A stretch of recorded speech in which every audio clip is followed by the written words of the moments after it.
Hi guys, welcome back to my channel. आज मैं start करने वाली हूँ striking off by companies act 2013। Company को इंकॉर्पोरेट करने के बहुत सारे तरीके होते हैं। इसी तरह डिसॉल्व करने के, ख़त्म करने के भी 3 तरीके होते हैं। पहला merger, amalgamation, winding up, strike of.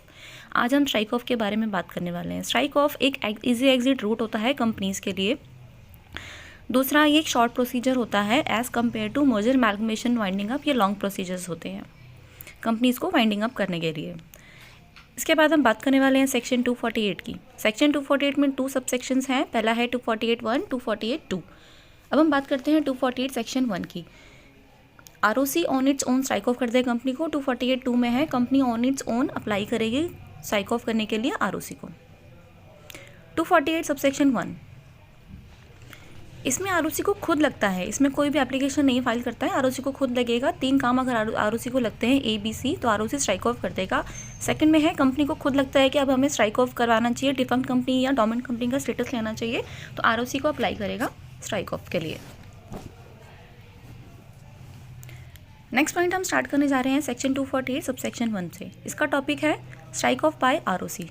अब आरओसी क्या काम करेगा? आरओसी को अगर लगता है, ROC has reason to believe that company fails to commence business within 1 year from the incorporation. Incorporation का 1 साल हो गया है, कंपनी ने कोई भी अभी तक बिजनेस कमेंस नहीं किया है। या फिर सेकंड पॉइंट में company has suspended business for last 2 years, पिछले 2 साल से। अब तीसरा पॉइंट है कंपनी ने अप्लाई नहीं किया है डोमिनेंट कंपनी के लिए। डोमिनेंट कंपनी का सेक्शन है 455, इसके लिए मैं सेपरेट वीडियो बना दूंगी अलग से। ये फर्स्ट पॉइंट था, ये सेकंड पॉइंट है। अब आरओसी को उन तीनों में से कोई भी काम लगता है तो आरओसी कंपनी को इंटीमेट करेगा फॉर्म नंबर STK1 में कि 30 दिन के अंदर अंदर रिप्लाई दीजिए, अदरवाइज़ आपकी कंपनी को हम स्ट्राइक ऑफ कर देंगे। कंपनी के डायरेक्टर्स को बोलेगा आरओसी। अगर मान लीजिए BOD का कोई भी रिस्पॉन्स नहीं आता है 30 दिन के अंदर अंदर, तो आरओसी क्या काम करेगा? आरओसी स्ट्राइक ऑफ कर देगा कंपनी के नेम को, बट उसके लिए पब्लिक नोटिस देगा। पब्लिक नोटिस कहाँ कहाँ पर स्टैब्लिश करेगा? MCA की वेबसाइट पर, ऑफिशियल गैजेट पर, न्यूज़पेपर एडवर्टीजमेंट भी देगा आरओसी। न्यूज़पेपर एडवर्टीजमेंट 2 लैंग्वेज में, इंग्लिश लैंग्वेज में और लोकल लैंग्वेज में। लोकल लैंग्वेज कहाँ की? रजिस्टर्ड ऑफिस है जहाँ पे कंपनी का। पब्लिक नोटिस 30 दिन के लिए ओपन रहेगा पब्लिक कमेंट्स के लिए। जो MCA की वेबसाइट है उसका form number STK5, official gazette का जो फॉर्म नंबर है वो भी सेम फॉर्म नंबर होएगा, लेकिन न्यूज़पेपर एडवर्टीजमेंट के लिए STK5A यूज़ करेंगे। उसके बाद मान लीजिए 30 दिन में कोई भी पब्लिक कमेंट्स नहीं आता है, आरओसी क्या काम करेगा? उसके बाद आरओसी फाइनली कंपनी के नेम को स्ट्राइक ऑफ कर देगा।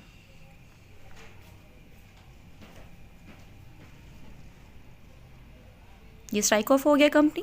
उसके बाद जब स्ट्राइक ऑफ का जो इंटीमेशन होगा 2 जगह देगी आरओसी, एक MCA की वेबसाइट पर, ऑफिशियल गैजेट पर। इसके लिए फॉर्म यूज़ करेंगे STK7। अब हम बात कर रहे हैं सेक्शन 248(1) की नॉन एप्लीकेबिलिटी। ऐसी कौन कौन सी कंपनीज है जिनको आरओसी स्ट्राइक ऑफ नहीं कर सकता? पहला है लिस्टेड कंपनी, दूसरा है कंपनी जो कि डिलिस्ट होना कंपलसरी है, तीसरा सेक्शन 8 कंपनी, फोर्थ कंपनी जिसकी इंक्वायरी और इंस्पेक्शन चल रही है, पांचवा वैनिशिंग कंपनी। वैनिशिंग कंपनी मतलब गायब, ऐसी कंपनी जो गायब हो गई हैं। वैनिशिंग कंपनी का मतलब होता है जिनका कोई रजिस्टर्ड ऑफिस नहीं है और जिनके डायरेक्टर ट्रेसेबल नहीं है। 6 पॉइंट की बात करते हैं, कंपनी जिसका केस पेंडिंग है कोर्ट में। 7th, ऐसी कंपनी जो पब्लिक डिपॉजिट एक्सेप्ट करती हो। पब्लिक डिपॉजिट एक्सेप्ट करने में या तो आउटस्टैंडिंग पेंडिंग है या तो कोई डिफ़ॉल्ट किया है। 8th पॉइंट में कंपनी बोरिंग्स एक्सेप्ट करती है। अब हम बात करते हैं, एक नोट में देती हूँ आपको। Note, members and directors are personally liable. Personally liable कैसे होंगे? जब अगर किसी भी पर्सन की लायबिलिटी पेंडिंग है, मतलब किसी भी पर्सन के पैसे देने बाकी हैं, तो members and directors are personally liable होंगे। अब हम बात करते हैं स्ट्राइक ऑफ बाय कंपनी। अब कंपनी खुद से अप्लाई कर रही है सेक्शन 248 सब सेक्शन 2 में। कंपनी एप्लीकेशन देगी आरओसी को, उसके साथ में कुछ अटैचमेंट्स देगी। अटैचमेंट्स मतलब कुछ डॉक्यूमेंट्स। जब एप्लीकेशन देगी उसके सर्टिफाइड कराएगी PCA, PCS या PCMA से। एप्लीकेशन देने का फॉर्म नंबर होगा STK2। अटैचमेंट्स में क्या क्या डॉक्यूमेंट्स देगी? पहला SR की कॉपी जो रिजोल्यूशन पास हुआ है वो। दूसरा, डायरेक्टर्स 2 काम करेंगे, पहला इंडेमनिटी बॉन्ड देंगे, दूसरा एफिडेविट देंगे।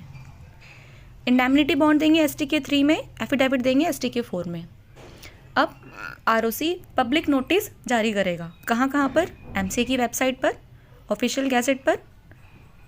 तीसरा, न्यूज़पेपर एडवर्टीजमेंट देगा। न्यूज़पेपर एडवर्टीजमेंट सेम वो इंग्लिश लैंग्वेज, लोकल लैंग्वेज में।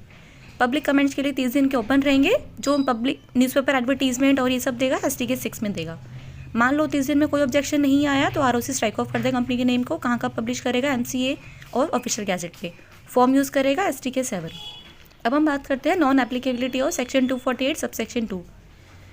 किसी भी कंपनी ने अगर नेम चेंज किया है, रजिस्टर ऑफिस चेंज किया है एक स्टेट से दूसरे स्टेट में, या फिर तीसरा, अगर प्रॉपर्टी कंपनी की डिस्पोज ऑफ हुई है,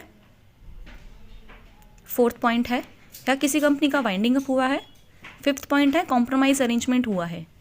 ये सारे काम अगर पिछले 3 महीने में हुए हैं तो ऐसी कंपनी के ऊपर सेक्शन 248(2) एप्लीकेबल नहीं होगा। Thank you for watching my video.